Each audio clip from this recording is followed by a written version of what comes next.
zay ny amin'iny fa sehatra sosialy no tolorany ekipa Ramatovoangy Rajonara mpianina Valopy Natacha tovovavy marary ny homamiadan-drana ny leucémie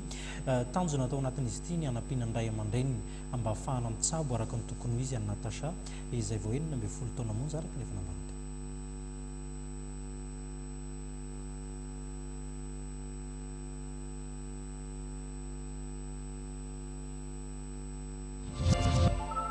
Tolorany ekipa Ramatoa Rajonara mampianina Voangy Valopy misy fanampiana arabola amin'ny tetina 10 tapitrisa ariary Ramatoa kely Rakotoarso Natacha 19 taona marary ny homamiadan-dra voany leucémie aiguë myéloblastique ary tsabony etsy amin'ny sampana onkôlôzia etsy amin'ny HGRA etsy Ampefiloha amin'izao fotoana zao. Raha vatany vao nahita ny antso izay mpanao tamin'ny anao Manjero ny vato filoham-pirenena dia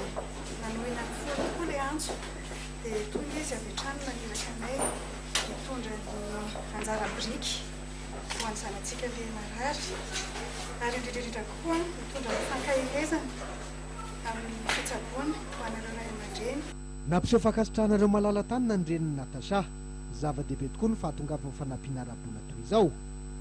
Tsy voatsabo eto Madagasikara tokoa mantsy ny zanany fa tokony ho tsaboana ny Inde izay manana ny teknôlôjia ilaina mikasika ny fitsaboana homamiadana. Mitetina 900 tapitrisa ariary tokoa ny totalin'ny fitsaboana any Natacha any ivelany. Fitsaboana azy fa tsy maintsy anaovana greffena moelle-osseuse izy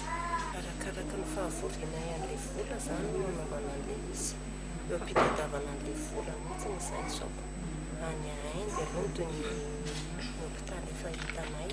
efa mifandray taminay zany izy mijery tany amin'ny internet izay dia nahita ny hôpitaly any Inde io. Mandra-pahango ny fianakavian'ny Natacha ny vola ilaina amin'ny fandefasana azy makany Inde dia manaraka fitsaboana vonjomaika ao amin'ny sampana onkôlôzia ao amin'ny HGRA etsy Ampefiloha ny marary amin'izao fotoana izao amin'ny alalan'ny fihinanana fanafody sy anti-hémorragique.